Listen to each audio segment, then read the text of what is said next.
vibe, it's the weekly D. Come along for the ride. Welcome to the weekly D, we going all in. H-Town legends, yeah, we do it for the win. Talking big facts, got jokes on deck. A podcast so fire, man, show some respect. Guests dropping in, telling stories so bold. Comedians, hustlers, legends and pros. We keep it light, keep it tight, but we wildin' too.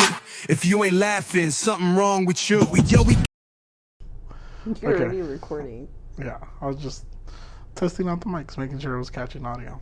Okay. You ready? You sure? Alright, 3, 2, 1. Hey, what's up, D-Fam? Welcome back to the greatest Houston-based podcast in the world, the Weekly D Podcast.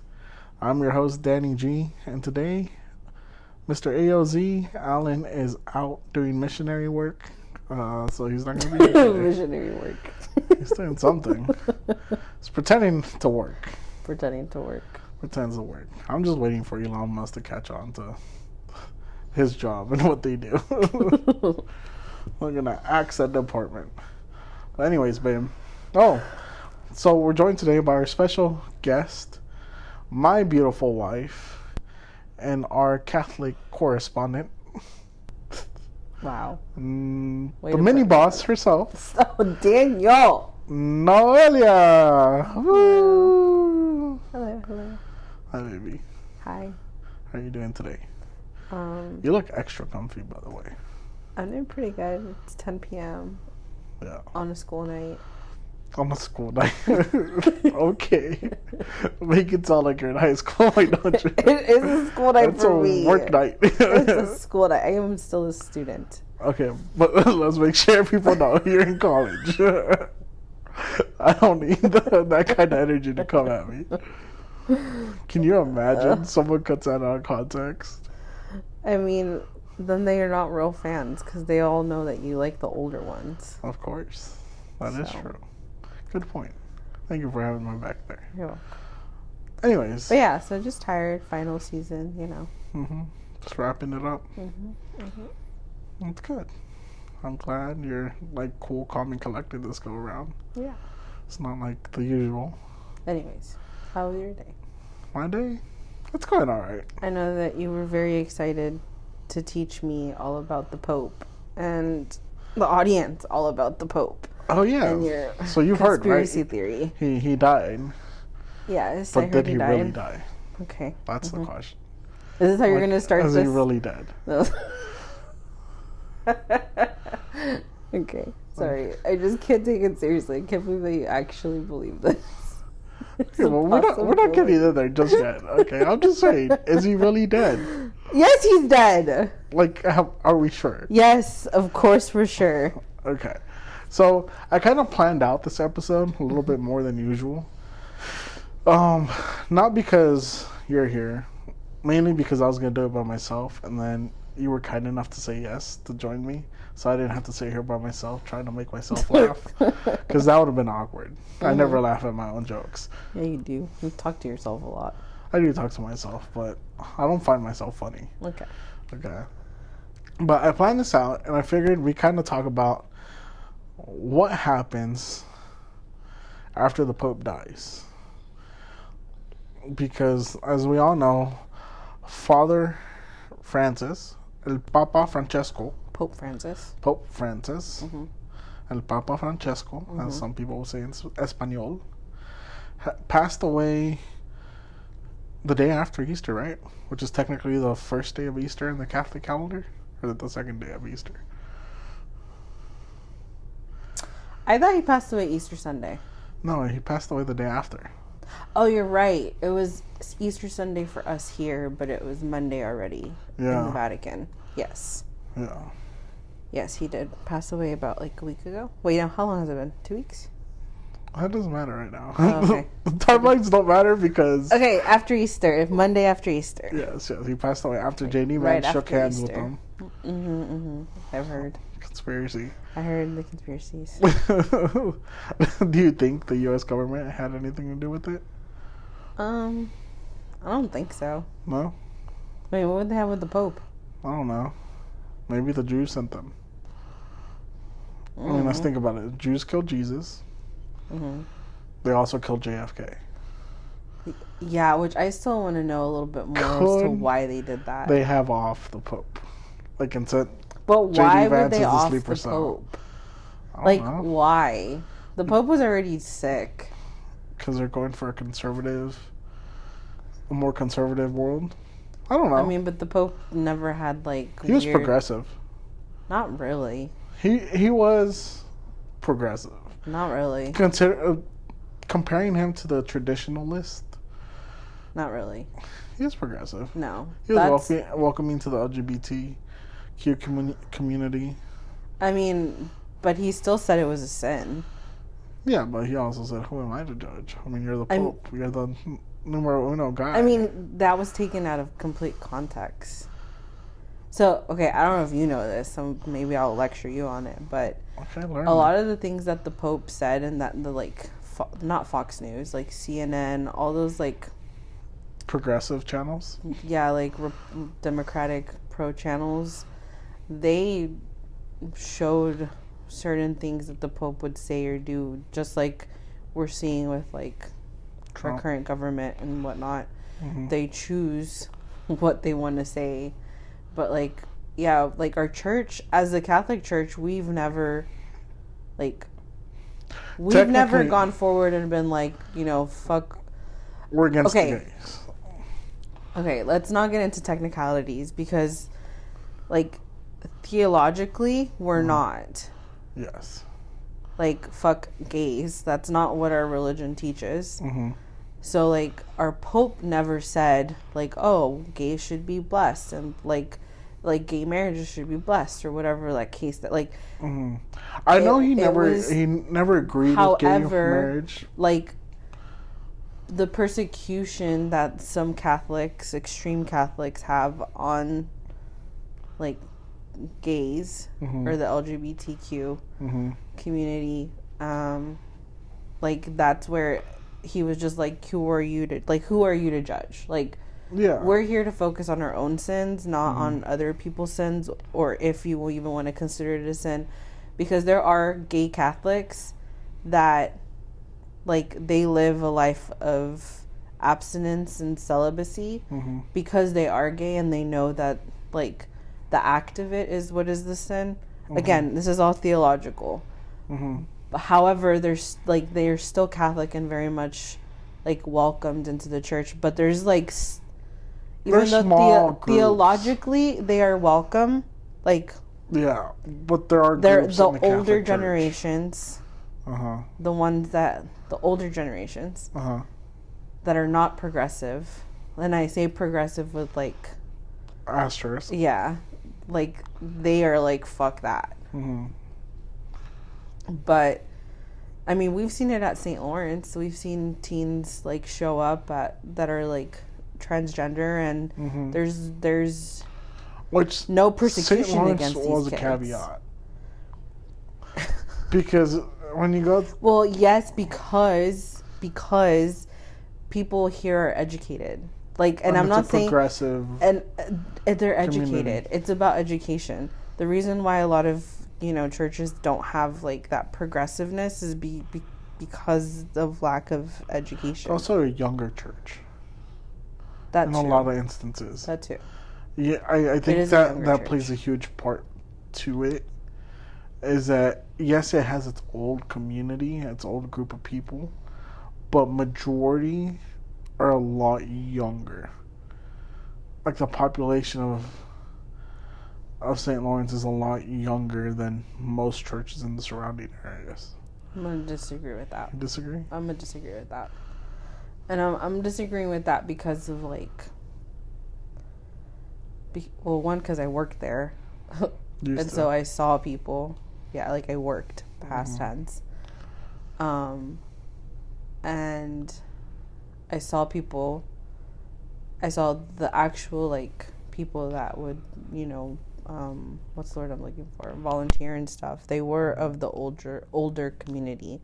And, like, the church has, like, a committee... Right. It's, I mean, I don't know how to explain, but it's very much older. It's our church has so many flaws. Like, I don't know why we're going into this. I don't either. I don't even know the tangent about, like, our church has so many flaws, and the younger community, like our age and younger, there is, like, definitely, like, I want to say a revolution within us where, like, we want to change it for the better. So we have younger priests that came from, like, from the St. Lawrence program, from Life Teen, and that observed some of the things that recently happened at St. Lawrence with, you know, Father Drew passing away, and, like, the way that the Archdiocese handled that situation and all that stuff. And they're seeing how it was a negative, like, how it negatively impacted the teens community. But then also with the Eucharistic revival, which happens, like, every 4 years, it was the first time that it was ever put on by, like, the younger generation. And the older, like, priests and, like, bishops and stuff, they caught attention to it, and they were like, why have we never done something like this before? And it was because they've never given the younger generation a platform, a voice, exactly. Yeah. So where was this? We were talking about gays. We just went on tangent. No, sorry, we were talking about gays, but, like, the Pope is not progressive. Like, he definitely doesn't believe that there should be, like, all this, like, you know, money being spent, which I agree on that. Like, that was the first time a Pope has ever done that. Even the fact that he didn't, like, he was the first one that didn't want to be buried where all the other popes were buried. He's not the first. Or opted to. He opted to be a change because one of his biggest things was being humble. Yeah. Humility, love, and compassion. Yeah. Were some of his biggest things when he was Pope. And a lot of his teachings reflected that. And which is why, like, some people did deem him a progressive Pope, was because he was more about acceptance and inclusion, and the way he taught and the way he because I did some research on it, and he was, a lot of traditionalists in the Catholic Church did not like him because he was willing to show the truth about things. Like, for example, the gays, right? Like, the church doesn't ban the gays, but he made them feel heard, right? He was more inclusive with them. He was more involved with, like, World Youth Day and things like that. Yeah. And he was more about the younger generations coming in. And again, like, his biggest thing, which, I mean, it was considered one of his biggest controversies, was that about the gays, about being more accepting towards them and being compassionate towards them, rather than, you know, I guess being rude and shutting them away. He was more focused on bringing people into the church and spreading love, compassion, and, like, just being more acceptant, I guess. That's the right word? Progressive Pope for progressive times. That's the best way. I don't know. I just feel like mainstream media wants to make, I don't know, have you seen, like, the whole movement of, like, Catholic girl, like, aesthetic, or, like, Catholic aesthetic? Like, it's a thing. It's like an actual thing that people try to do, is have a Catholic aesthetic, and they're trying to, like, they're not even real Catholics. They're just trying to, like, make it be a trend. I mean, and so I think the media was I think I'm still stuck on the fact that he was a progressive Pope. He's considered a progressive Pope.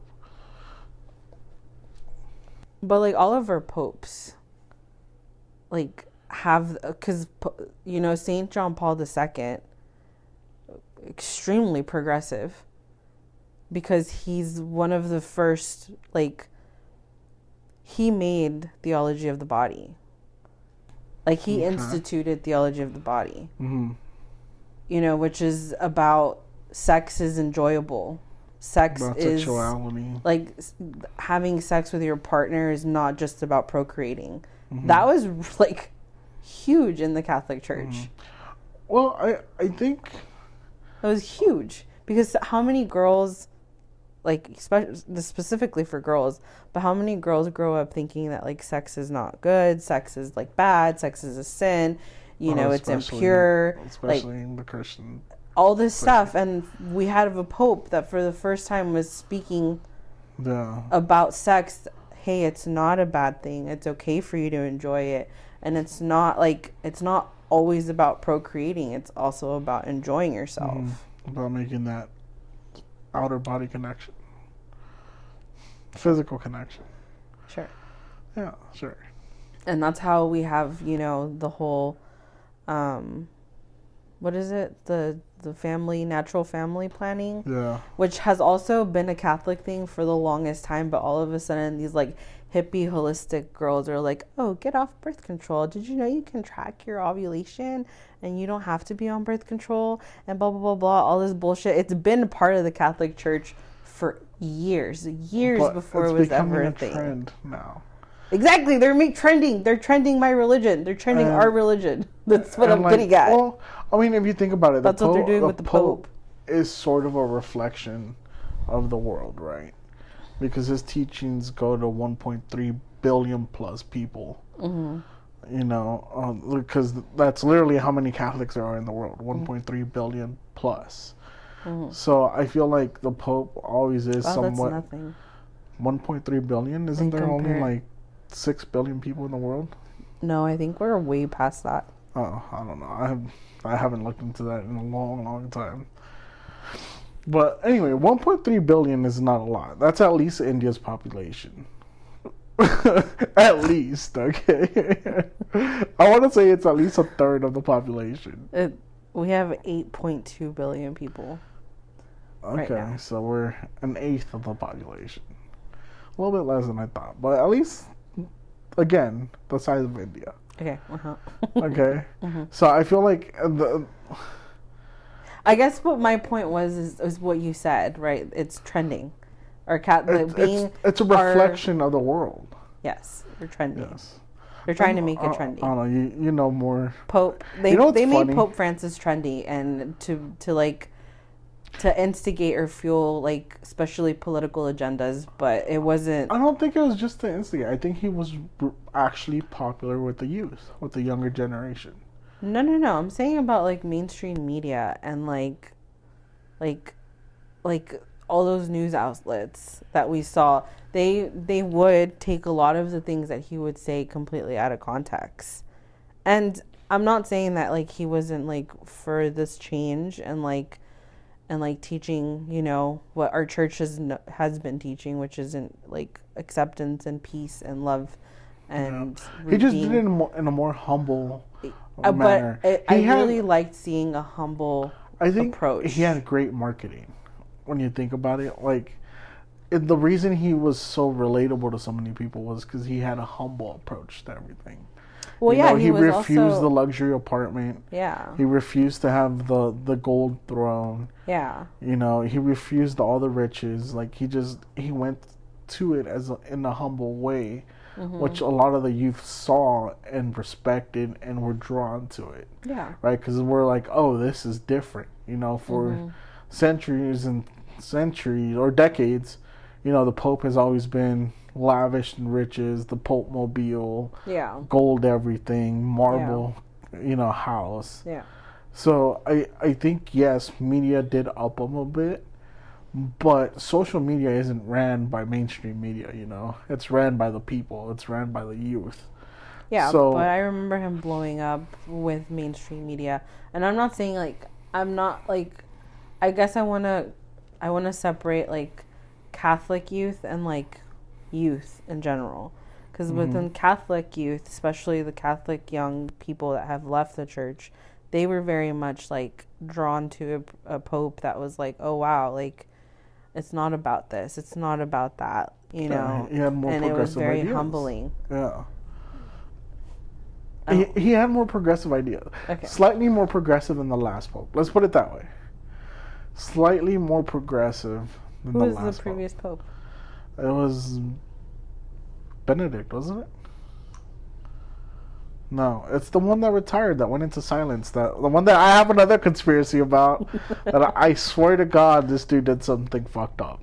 Okay. And that's why he swore to silence. Okay. I mean, no one just goes from all his riches in the Vatican to I'm resigning to go to a monk sanctuary and never speak again. Like, you gotta have some secrets there. You don't think so? I don't think so. You don't think that someone that did some fucked up shit would have just been like, all right, I quit before y'all dig all this up.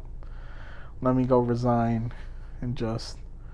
I forget we had Pope Benedict. Not gonna lie, he looked evil. His thing was so short lived, and we were young. Yeah, I know we were young. He was the Pope with all the sex scandals. That's what I'm saying. Like,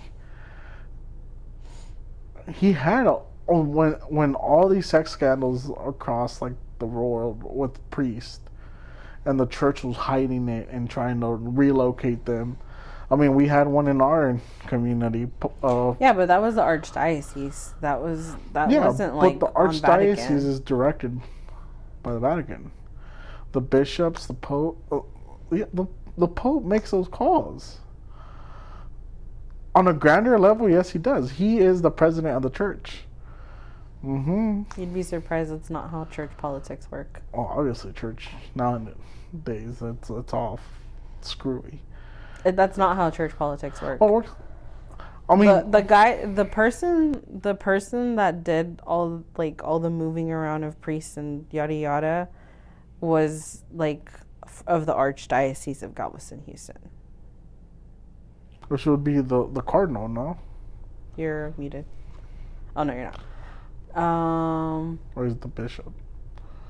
I don't know if it was Cardinal Daniel Leonardo, whatever his name is. I don't know if it was under his term or administration, but it falls under him. Yeah, under the cardinal. Yeah, it doesn't fall under like the Pope.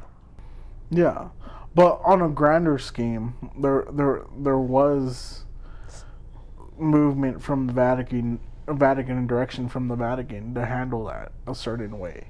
There's documentaries on this. I want to say maybe prior, but I don't remember it coming out. Yeah. I don't remember it coming out like, because when I worked at the counseling office and we had some victims coming forward and stuff like that. It was coming straight from the diocese. Even like news articles and stuff, like it was coming from the diocese. Like that's why now we have certain rules and laws, or like they now have rules on the Archdiocese of Galveston, Houston, and I think in general, like the U.S., like they have certain rules that they need to follow now. Yeah, because they're relocating. But like the Pope had nothing to do with that. But it was under his term. That's what I'm saying. I guess. Because it was happening all around the world. It wasn't just here in the U.S., you know? No, I know, but like...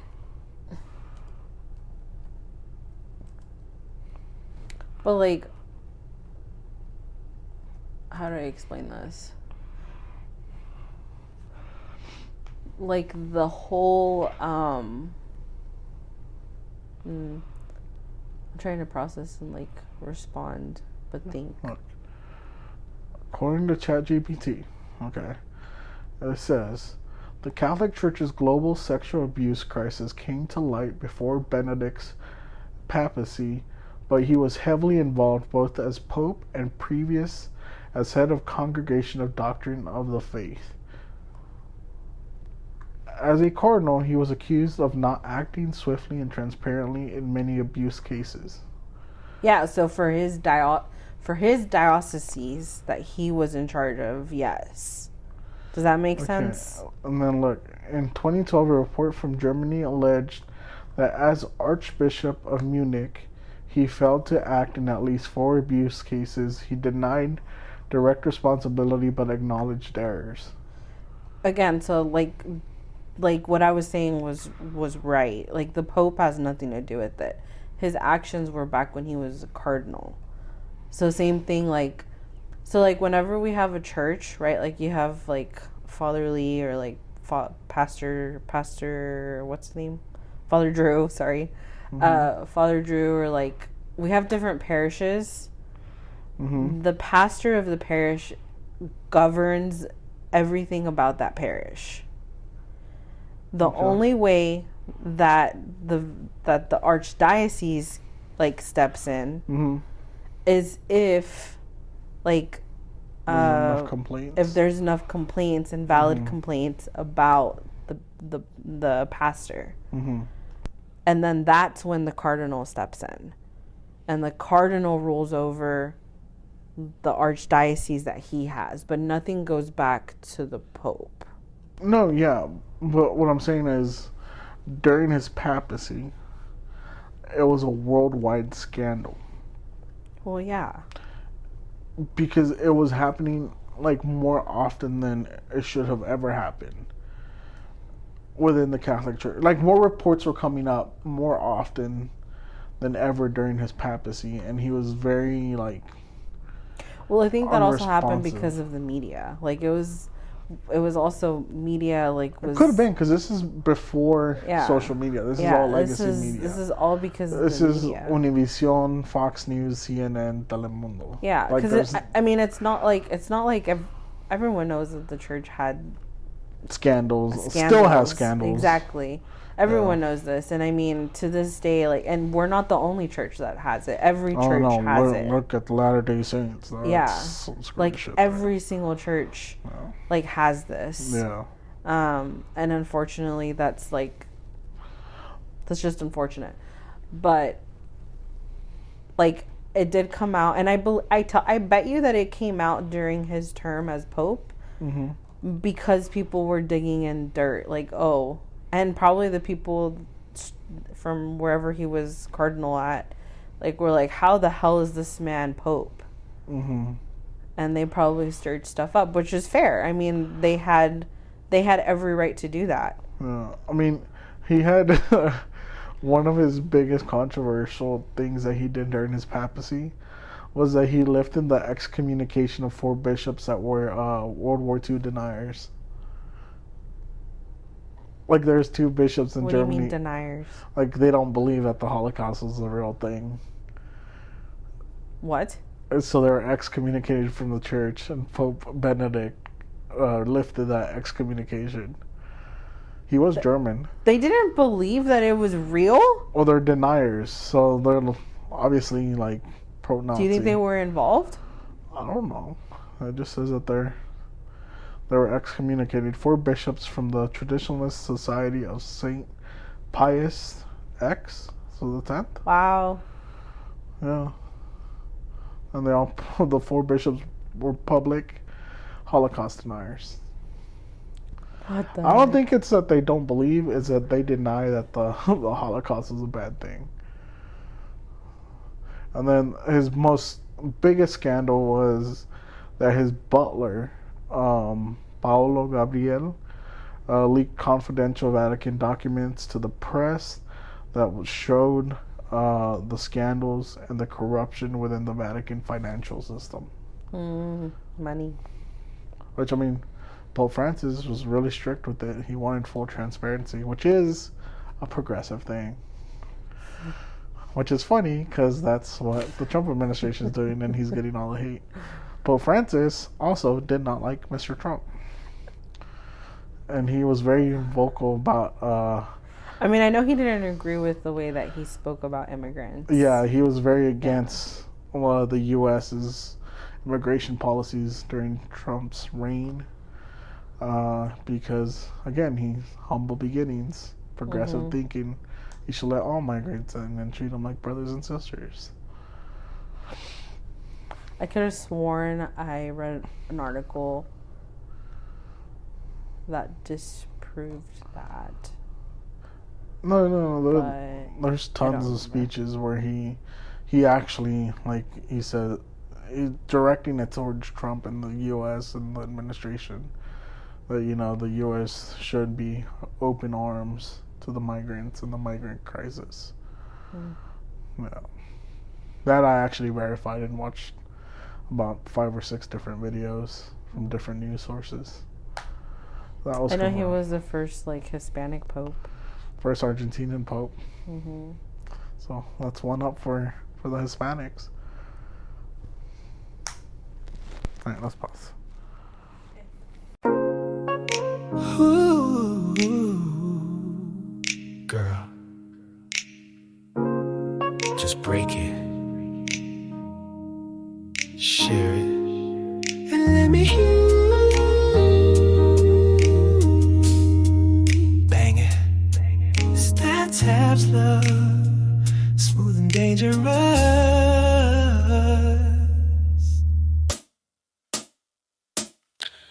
Girl, pull that wrapper back, let me see that shine. Split it right down the middle, you take yours, I'll take mine. You know I love it when you share your sweet. Now slide that piece on my tongue, let me feel that heat. The chocolate hit and we both feeling grown. Started kissing in the kitchen, now she grunting in the moan. It's melty, sticky, got us acting wild. She said slow down baby, I said just one more time. Break me off a piece, let's split this treat. Put that Tabs on your tongue, then ride this beat. We ain't gotta rush, girl, let's take our time. Cause once it melts, you'll be screaming for mine. Break it, share it, and bang. The chocolate got us swinging on the bed frame. It's smooth, it's sweet, it's sinfully deep. Tabs hit different when you got that freak. She said, damn, what's in the square?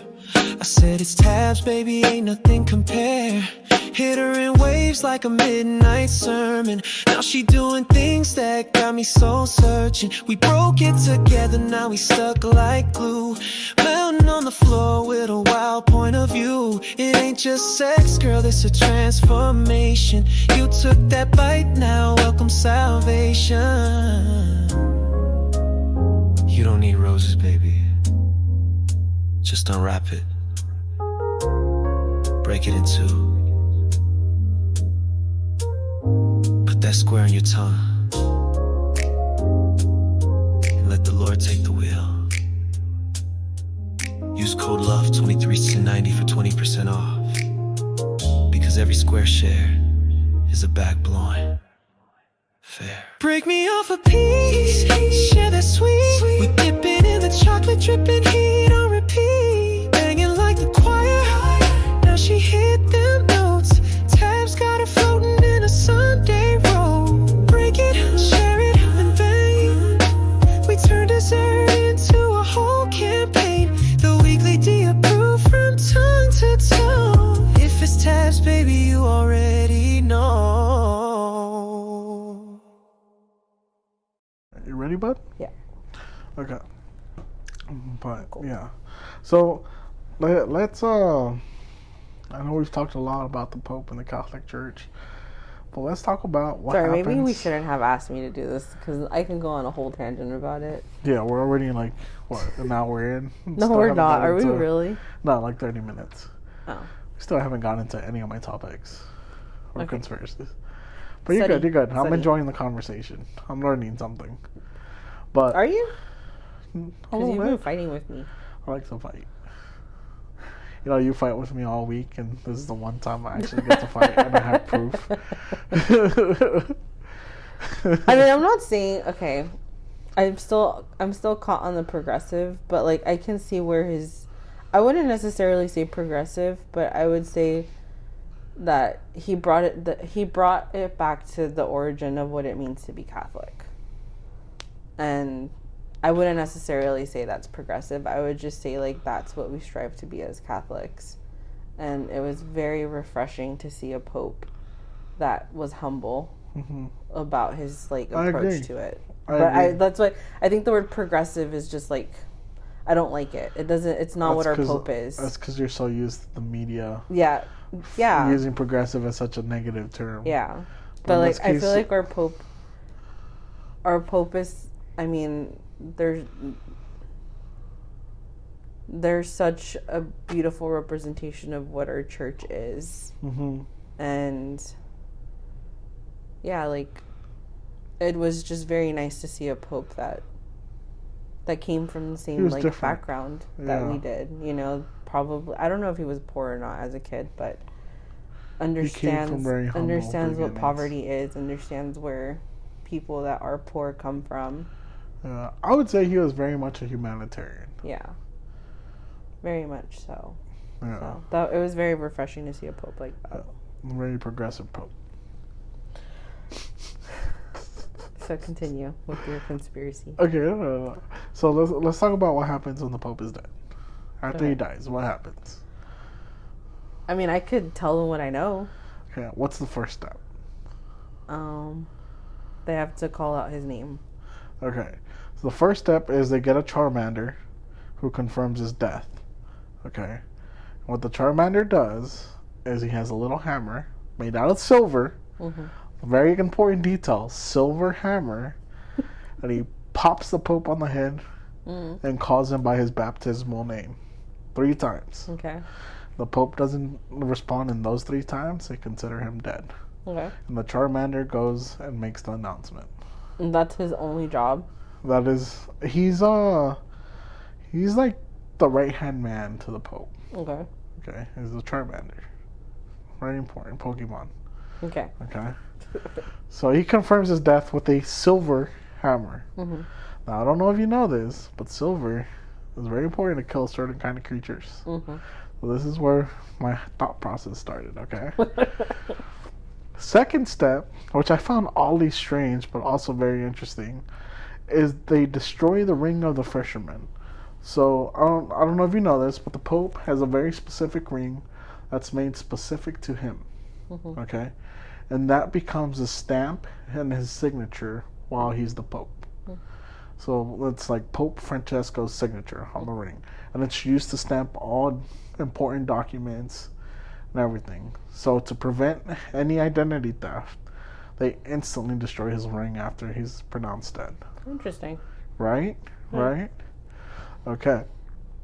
The next part is the Vatican enters sede vacante, which pretty much just means empty seat, vacant Vatican. They seize all operations. The Pope's apartment gets locked up, and everything just pauses at the Vatican. Okay. Anything that's not like crucial to daily routine. Okay. Okay. Then it's the novena, or novenario. Right? Novenario? Is that the right word? Novena. Yeah. Where the body lies in state at St. Peter's. Okay. What is the novena? So people that don't know. It's 9 days of mourning. 9 days of praying the rosary. Of mourning. Praying the rosary. Praying the rosary, yeah. That's why some people call it a novenario. I've never heard that before. I have. I think. I might be making this up. I don't know. I've always just heard, like, oh, we're going to do the novena. Yeah. I remember doing that in Mexico. Those 9 days felt like a month. Because we were there from 6 a.m. to like 2, 3 in the morning. Praying the rosary? Yes. The rosary is not that long. But you pray it nonstop. What do you mean? In Mexico, the rosary is done in 30 minutes. In Mexico, it's a whole different thing, man. I remember this as a kid. I was like, there's no way in hell we've only been here for 9 days. Okay? I lost track of days, Did they serve you guys, like, dinner and stuff? We will leave, go to lunch, come back, pray more. Then you would hope that the paletero or like the guy selling pan comes by, because if not, you're still stuck there. Because I know the novena, like the praying of the rosary for a novena is longer, but it's not like. Oh, I remember this shit as a kid. 5 hours, 6 hours. As a kid, long. I was like, "Is this really like what you guys do?" It was crazy. It felt like a month. Okay. It was so crazy. Okay, so they do the novena. The body's at St. Peter's Basilica. And then something very interesting happens. On the 9th day, they bury the Pope. Okay. Now here's where it gets a little weird. They bury the Pope in 3 caskets. Okay? And each casket has something different in it. And I lost my note for it, so give me 1 second. How did I lose that note? It was very important to the storyline. This is why the Weekly D doesn't succeed. Don't say that. It's because I always... you and Dan have said that from the beginning. It's never changed. And, you gotta stop saying that. It's never changed. Okay, let me ask ChatGPT, since I should have my notes there. Okay. Pause. No, don't pause. So he's buried in 3 caskets, which I found very interesting and very weird. Because, why would you bury someone 3 times in 3 different boxes? Bruh, I literally looked up the novena for the dead. It's a paragraph. Non-stop. Daniel, it's a paragraph. First day. I don't know. There's I remember. First day, there's only 3 sentences. Look. Second day, maybe 4 sentences. Look, I remember being in Mexico and seeing the sun come up and the sun come down, and we're still there. It's because us Hispanics make events out of everything. We're still literally there. Out of everything. Literally, I remember eating pan dulce for breakfast and pan dulce for dinner because we were there. Okay. So 3 caskets. First casket's made out of cypress wood. Speaking of which, we need to do posadas. My mom wants to do one. Does she really? Yeah. That'd be so cute. My mom was telling me she really wants to do a posada. I want to do and make it more traditional. Mm-hmm. And she wants to invite the kids from her neighborhood as well as our family. Oh, that's so cute. Yeah. But isn't it like a 9-day thing as well? The posadas? You go to 9 different houses. No, it's 12 days. 12 days. The 12 days of Christmas. Or some we don't posadas. have that many friends. We don't have to do 12 days. We can do 2. 2 weekends. We'll count it. Okay. First casket, made out of cypress wood. This is the inner casket. Cypress wood. This casket symbolizes humility and the Pope's humanity. Is there an explanation as to why traditionally they did that? So the Pope's body is placed in this casket along with a few items, often a white silk veil over his face, a rosary, a sealed document called a rogito, which summarizes the Pope's life and deeds. Okay. Second casket is made out of lead or zinc. Why would you put a dead body in a lead casket? That's already in a wooden casket. Tradition. Okay. Symbolizes protection and durability. Protection for us or protection for him? Good question. Okay. This casket is hermetically sealed. Jeez, big words. I should have dumbed this down for a 5th grader. Sealed to preserve the body and protect it from the elements and tampering. It's often inscribed with the Pope's name, papal crest, and dates of his papacy. I like that it's called papacy. Those are such fun words. Papacy. I didn't know it was called papacy. Papacy. Yeah, that's his term as his legacy as. Why would they call it a pap smear? That's a whole other thing. But I don't understand. Maybe because it's shaped like the hat, like the fish hat.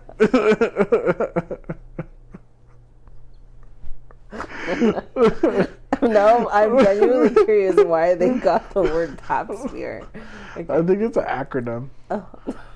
Like pussy, ass, and something smear. Okay. The third casket is oak or elm. This one symbolizes dignity and final resting place. This is the visible coffin placed in the tomb, presenting the public's farewell, typically more ornate and sturdy. But, fun fact, it is sealed and nailed shut with golden nails. Oh, wow. Golden nails. Lead casket. Silver hammer. Is the Pope a vampire? I'm pretty sure they throw a little clove garlic in there with them just to, like, alright, stay in there. And then the weird thing is, like, they bury them under St. Peter's Basilica. Mm-hmm. Like, normally every pope, since I don't know who, gets buried under St. Peter's Basilica in, like, it's like a special area underground where they have all the popes buried in 3 caskets. Are they hoarding vampires, like, for the final days of the earth? Like, when Jesus walks, are they all going to rise and attack? Like, you've seen Midnight Mass, the show on Netflix. They thought it was Angel Gabriel, and it was a fucking vampire. We're going to see Pope Francesco just pop out and bite someone. But you didn't try to look into why they chose all these? There's no answers. It's just a tradition. Traditionally, this is what it's done. And here's the crazy part. This is where I'm convinced Pope Francis might be the actual vampire. They hit him with the hammer 3 times, didn't answer. But he opted, 1, to not get buried at St. Peter's Basilica, because there's probably garlic there. He probably knows, can't get past the garlic. 2, he opted for a very basic burial without the 3 caskets. He opted for a wooden casket. No lead, no silver, just the gold nails. I think he's planning to come back. He's about to midnight mass the Vatican, okay? Give it a couple years after the next Pope, Mr. Wakanda, comes in. And because we're getting a black Pope. I'm convinced. I hope we don't. Next Pope is going to be the Pope from Ghana, Mr. Wakanda forever. I hope we don't get him. He's super conservative. I really hope we don't get him. His name is Peter Turkson. He's from Ghana. He'd be the first African Pope in 1,500 years. Just imagine the Black Panther in the Vatican. Daniel. Just imagine the name of the Father, the Son, and the Holy Spirit, and Wakanda forever.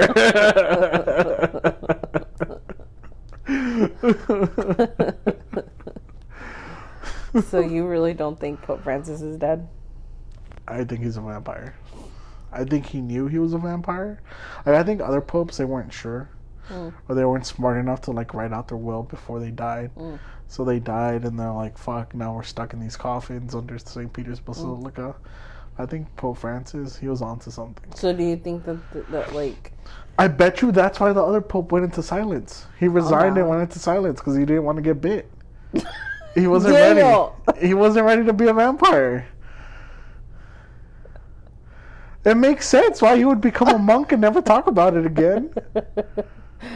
That makes sense, but not because of a scandal and whatnot. I mean, Holocaust denier, financial scandal, sex scandal. Is this really what goes on in your head? Sometimes. Last night, that's all I thought about. Can I ask what made you think that he was a vampire? Like, what sparked that? The silver hammer getting hit 3 times in the head. The dude had a black eye. I don't know if you see the picture of him buried, but he had a black eye. They fucked him up. This wasn't just like, oh, he had a heart attack. No, they fucked him up with that hammer. Okay? They were making sure he was out and about. So, but... And it's just sus, okay? No, what is sus? He passed away. First of all, vampires have to get actual silver in their body, not just outside of their body. That's why they use lead. Keeps them in there. Is that actually true? Gold nails?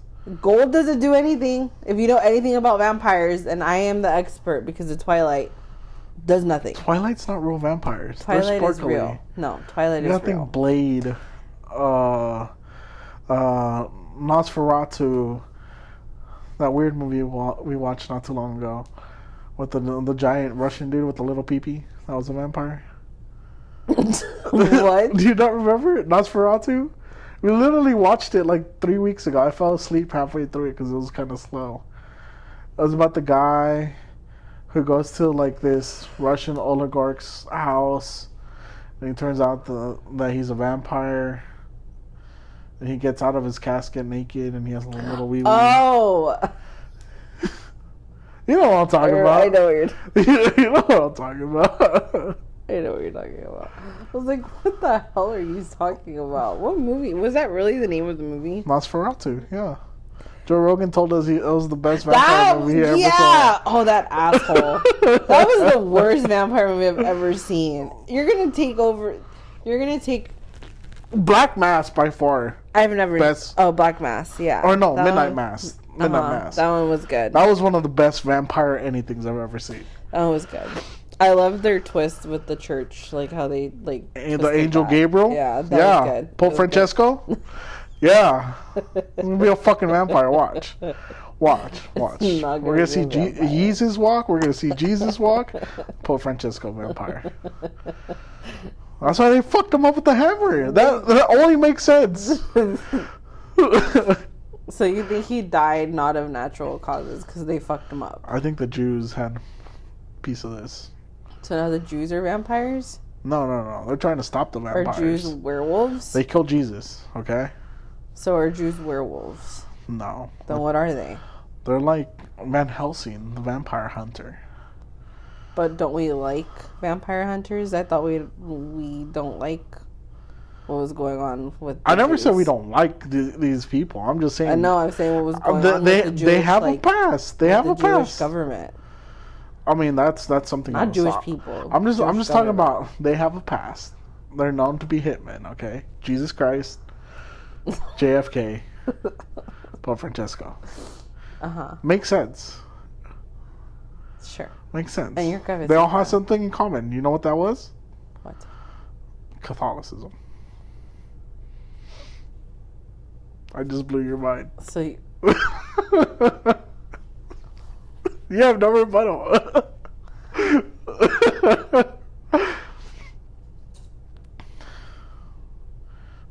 JFK was a Catholic. I could see why you thought this through. Midnight Mass. Midnight Mass is not... It's not even part of this conversation. Okay, well, I'm just saying. Makes sense. They got some hitmen out there. Silverhammer. So then does that mean that we're vampires? We might be. I mean, we drink. Oh, no, I think we're too brown. We're in the sun too much to be vampires. We do drink. Maybe that's why we have to drink the blood at communion. Would make sense, right? Now that you're thinking about it, the wheels are turning. Jesus turned blood into wine. He made it tasty. Maybe we are just vampires. Wait, what if the Catholic Church is just vampires? We just never knew it. That's why we have eternal life. That's why Jesus could walk on water.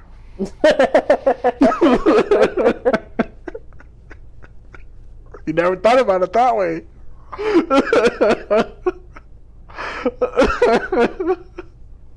You're ridiculous. See, you never thought about it that way. I mean, why else could he speak with the snake?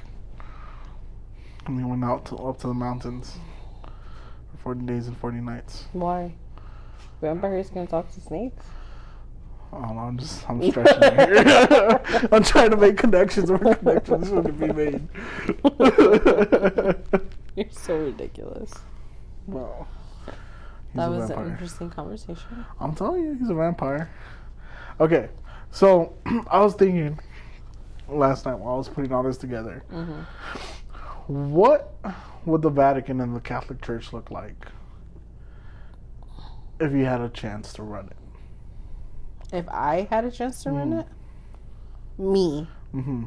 I know that's probably will never happen because they don't accept women in their club. They got that part right. I'm playing. What are you playing about? What part are you playing about? I don't know, whatever you reacted to. You look like you were going to stab me. You immediately were like, I'm playing, I'm just kidding. You looked at me like you were going to stab me, so whatever part made you want to stab me, that part. What would you change? What would you do? What would you do? What would I do? Yeah. First off, we're getting rid of wine. Tequila all day. Communion, tequila, and noblea with cajeta. Daniel. That's what we're doing. You're ridiculous. You're so ridiculous. And then my Pope, I would elect the Pope. Uh-huh. And it would be the Pope that DJs at raves. Oh, the priest? The priest. He would be the Pope. every Mass at the Vatican would be a rave. You're ridiculous. Imagine a church that raves. Did I just think of like $1 million cult idea?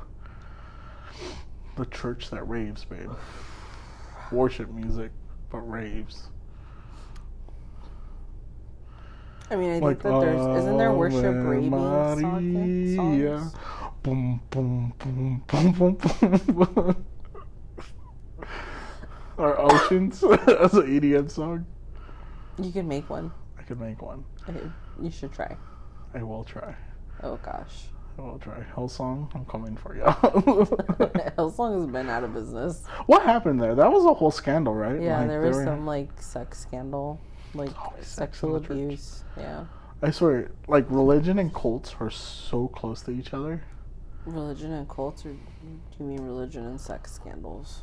Well, cults have sex scandals too. That's what I'm saying. That's like, it's such a fine line between being a religion and being a cult. Yeah. But it all ends in sex scandals at some point, which is unfortunate. Yeah. Let's start a cult. A rave cult. You can't even keep up. Okay, miss. It's 11 o'clock in Mardi Gras and I'm ready to go to bed. I kept up New Year's Eve. Okay. You didn't. Yes, I did. You were tired. No. I partied all night long. I was ready to keep going. I don't remember that. I remember you falling asleep as soon as we started driving home. For New Year's Eve? Mm-hmm. No. Mm-hmm. That's a lie. It's a lie? Yeah. Where's the proof? You know that they have a party that's going, like, touring for 30-year-olds. Yeah, old people raves. They start at 7 and end at night. They start at 5 and end at 9 p.m. Oh, no, babe. I can't do that. Why not? That's too early. What? Who the fuck cares? I care. You go in, you don't even know when the sun is out. You just party. I feel like, back a few years ago, whenever I'd be like, man, why the fuck do we have to go party so late? Just to be out late and then wake up late. It's like the cycle just doesn't stop. I always wanted a place that parties at 5 p.m. so that way I could be out by 9 and in bed at a reasonable hour, but still be able to enjoy a party scene. What is so complicated about that? It's too early. What do you mean? It is perfect. I get to go to a club. The whole point of partying late. I get to party and then be in bed by 10 p.m. No. After like working out from the party. Hear me out. The whole point of partying late is that you're gonna make bad decisions. Okay. You can make bad decisions from 5 p.m. to 9 p.m. Hold on. It's all reasonable. Hold on. Listen to me, Linda. Listen. You make bad decisions at night, right? You get home really late. You sleep more than half the day away. So by the time you wake up, you only have to worry about those repercussions for like half a day rather than the whole day. Now think about it this way. You party from 5 to 9. You make a shitload of bad decisions. Mm-hmm. You wake up hungover at 7 a.m. Mm-hmm. Now you have to deal with that hangover the whole day because you woke up at 7 a.m. As for but you're also if you not wake up hungover you're also at not noon, considering the recovery time at which we take. So even if we are in bed by 10 and we do wake up at 7, like we still have 2 days that we need of recovery. So it doesn't matter. Get them if you sleep at all. You just keep ignoring the repercussions for those 2 days while you're recovering. Well, that's perfectly fine. So it is perfectly fine and acceptable to be expecting a 5 p.m. party all the way out, be in bed by 10 p.m. and knocked my ass out by 11. It just doesn't feel right. What? That is all I want. You're going against nature, okay? I am 30 years old. Okay, the drug dealers are not out at 5 p.m.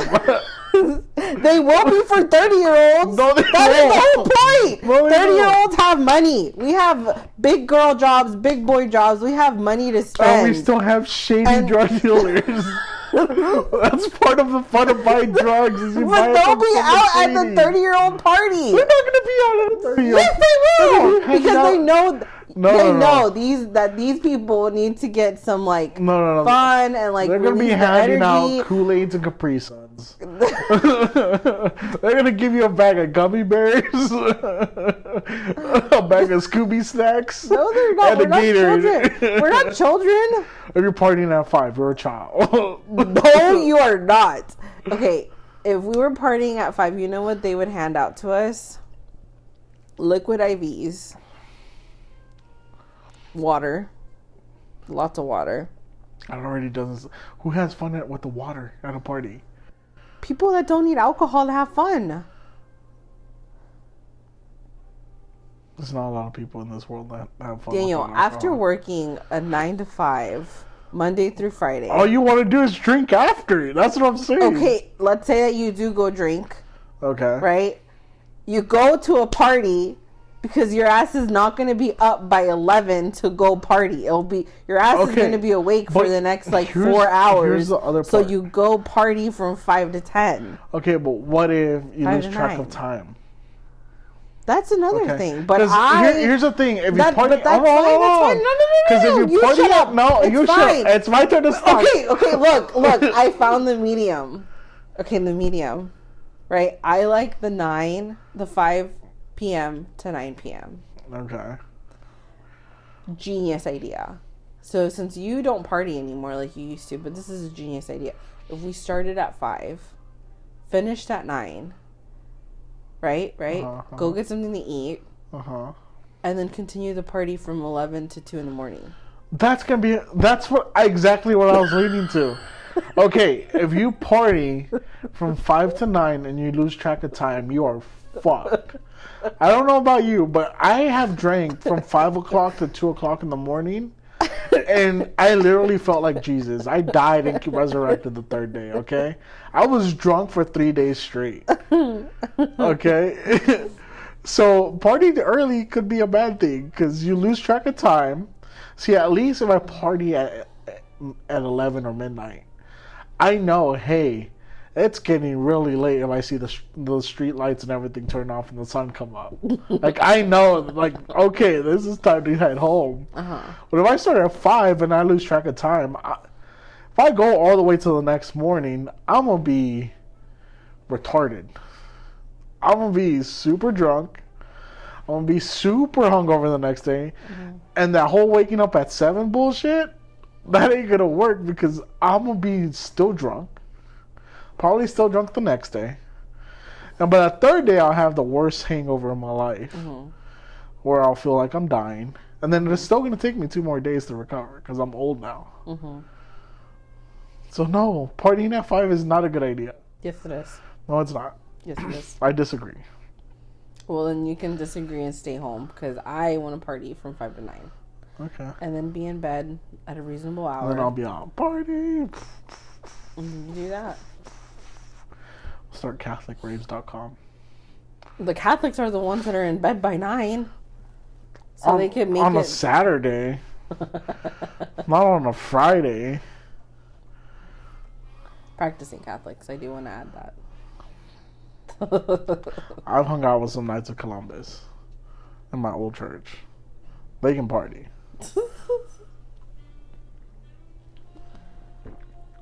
They can definitely party. But anyways, besides that tangent, let me tell our listeners real quick about our good friends at Tabs. The Weekly D is proudly sponsored by Tabs Sex Chocolates. Tabs, the only chocolate that'll have you moaning, oh God, before you even get dessert. These ain't your grandma's church candies, baby. Tabs are microdosed, melt in your mouth, miracle workers designed to boost sensation for men, women, and anyone with a pulse. You're not just getting lucky, you're getting spiritually aligned. Mother's Day is coming up, and let's be real. Flowers wilt, candles burn out, but a back-blowing experience, that's eternal. So break it, share it, bang. Use our promo code LOVE231690 at checkout for 20% off your order. Again, that's LOV231690, because if you're going to honor thy mother, make sure someone's also helping her see the light. Tabs, turn your bedroom into a blessing where foreplay meets faith and nobody leaves unsaved. Daniel!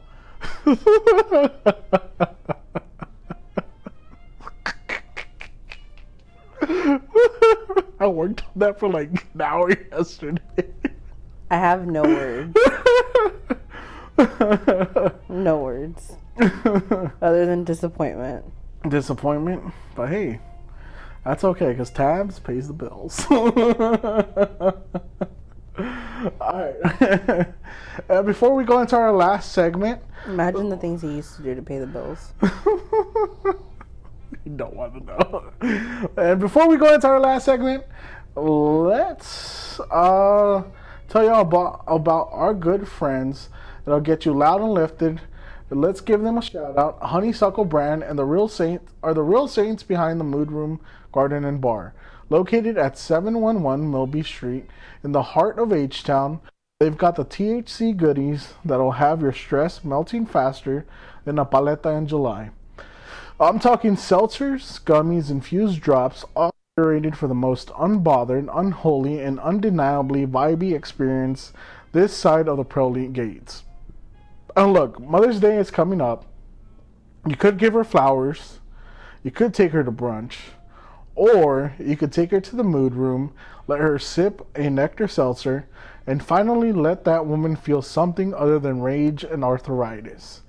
Use the link in the show notes below to get 15% off only for our blessed Weekly D listeners. Honeysuckle Brand, llévala a misa si quieres, pero después llévala al mood room para que se le quite el coraje.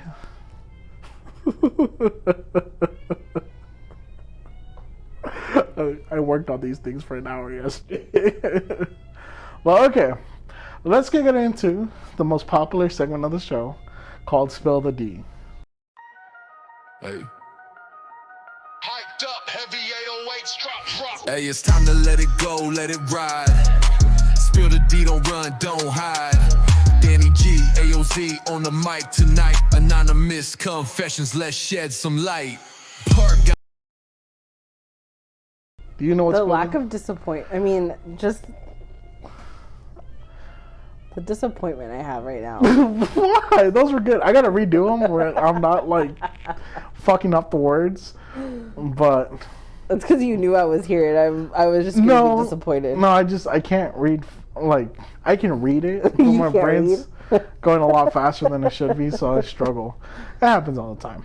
Okay. But it's okay. So it's time for Spill the D, the Weekly D's favorite confessional segment where our listeners send us confessions.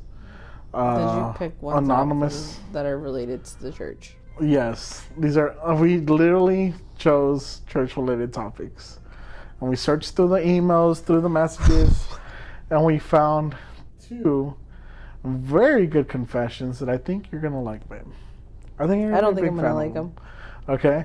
So this week's Spill the D is about Catholic chaos, confession so wild that even Jesus might cover his ears. Are you ready for the first one? Sure. Okay. It says, "Bless me, Weekly D, for I have sinned. And this is so bad I still can't make eye contact with the candles.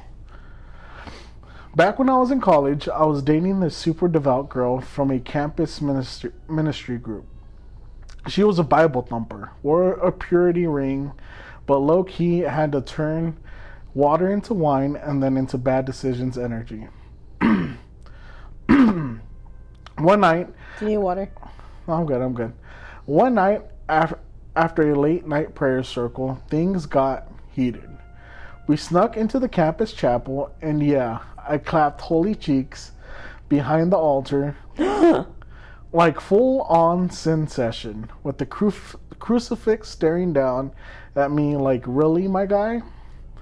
The next morning, I was back at that same altar, reading scripture for Mass, trying not to burst into flames.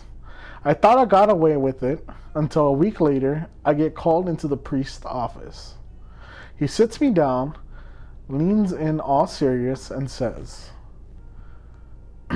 "My son, do you know Sister Agnes?" I nod, thinking she's about to bless me or something.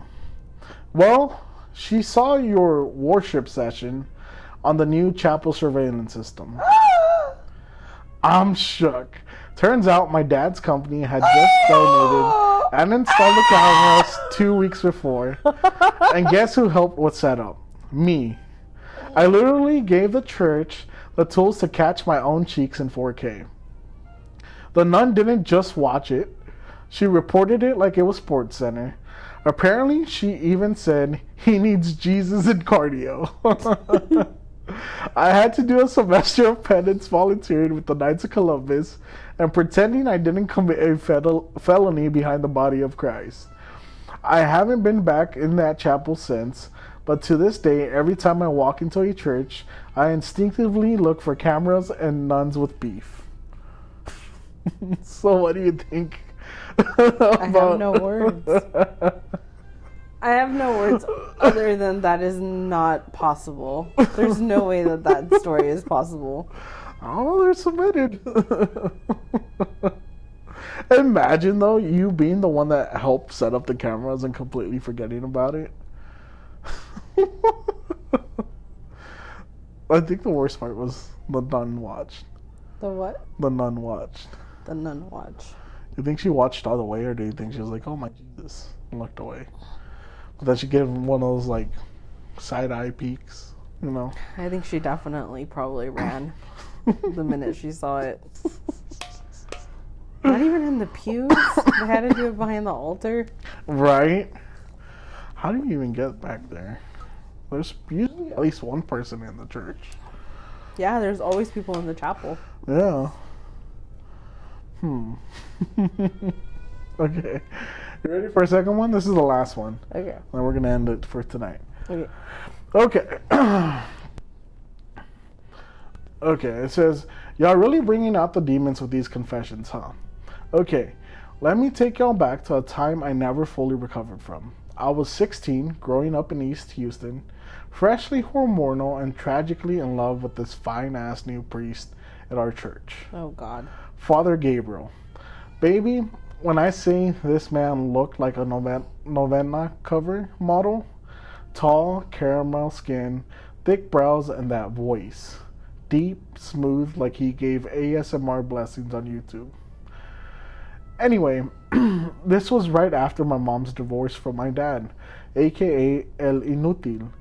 She was in full heartbreak mode, blasting Paquita la del Barrio's Rata de dos Patas at 6 a.m., drinking boxed wine in a pink robe, and talking about how she was ready to reclaim her youth.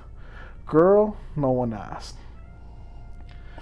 It was the annual church bazaar, real Houston vibes, loteria under the tent, youth group selling aguas frescas, some uncle DJing under a tarp, and then there he was, Father Gabriel, helping at the raffle booth, wearing a fitted white tee and a tiny gold chain, like he just left a Bad Bunny meet and greet. Stop. I was trying to keep it holy, but whoo, Jesus was testing me. Stop. My mom, oh, she clocked him instantly. She rolled up in her post-divorce revenge fit, tight jeans, red heels, halter top that said blessed like it was a threat. 2 micheladas deep, she strutted up to Father Gabriel and hit him with, "Mijo, I don't usually flirt with priests, but you look like temptation in a collar." Then, and I swear to La Virgencita, she followed up with, "Are you hearing confessions later?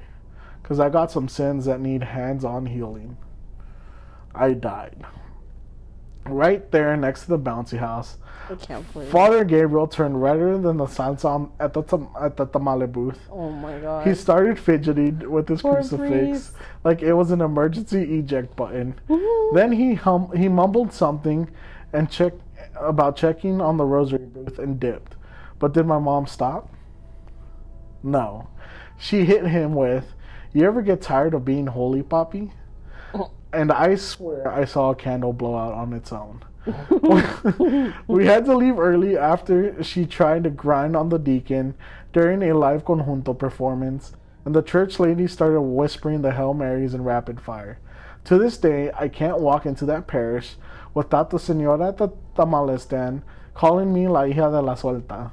Moral of the story, divorce is real. Horny moms are realer. Divorce is real. And if your priest looks like he could be in a reggaeton video, hide your tias and your mom at the next church. I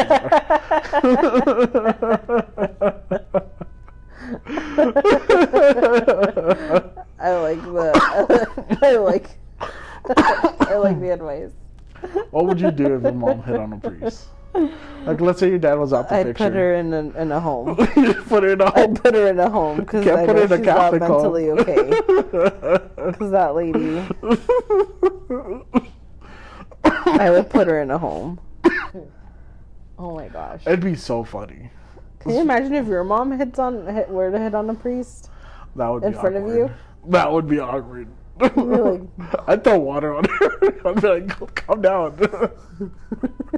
Cálmate. Oh, that would be funny. What if someone you knew, though? Like, you know who I could picture reading this story? I can picture one of your friends, ex-friends, Sarita. Like, I can feel her having those vibes.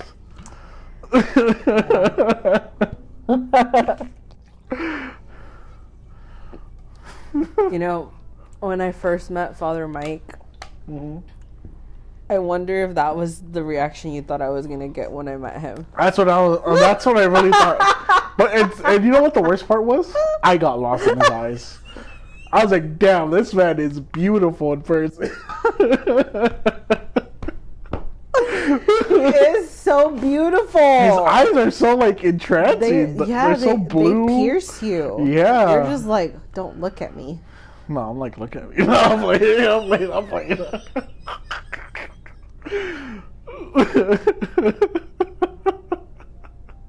I swear you and Elude are gay. I know it. No. I know it. We've never done anything gay. We're not Cuddled together. It was cold. It's reasonable. It was reasonable. It was freezing cold in this fucking room.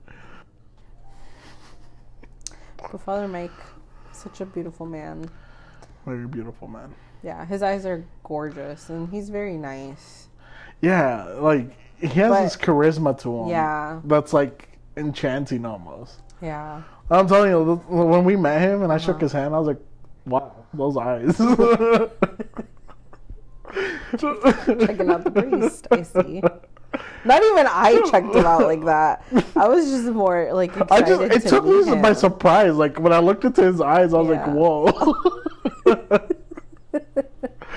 So ridiculous. You're so funny.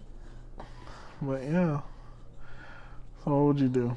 Check your mom into Check my mom into a nursing facility. Well, you can't put it in the Catholic nursing facility though. Yeah, you can. There might be more priests. I feel like there'd be more nuns than priests. Oh. Good call. Good call. She'll be happy. Yeah. Maybe on Sundays I'll have to sit her in the back. But oh my gosh, that's ridiculous. That's hilarious. But yeah, this was the Weekly D. Yay, we did it. Yay. High five, babe. Love you. That was a good episode. Good job. I liked it. I don't remember what we talked about, but I know we talked about the Pope at some point. We talked about vampires. The Pope's a vampire, that's right. Still convinced. I still have not seen any proof to not be convinced that he's a vampire. I'm telling you, that's why Pope Benedict. He wasn't ready. He wasn't ready. I don't think so. I don't know, I'm telling you. We're going to see Jesus walk and we're going to see the Pope. Come back. Both of them? They come back. Wakanda forever. You're ridiculous, Daniel. All right, this has been the Weekly D podcast. I'm your host, Danny G. That was my beautiful wife, Noelia, joining us today. This has been the Weekly D podcast. And remember, if you can't get it daily, get it weekly. Peace. Love you. Yeah.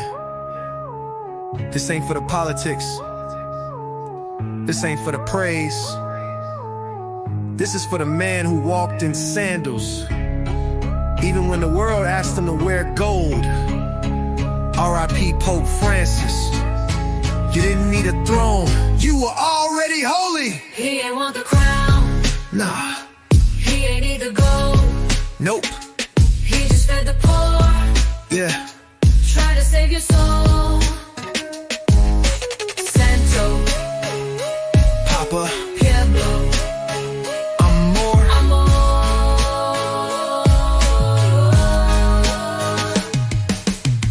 From Argentina with nothing but fire. Humble robe, cross chain, no empire. Didn't ride planes for the photos of fame. He flew to the slums just to pray over pain. He washed feet, didn't raise his voice. He ain't flexed money, he flexed the choice. To love loud, to forgive harder. To bless even when they called him a martyr. He cooked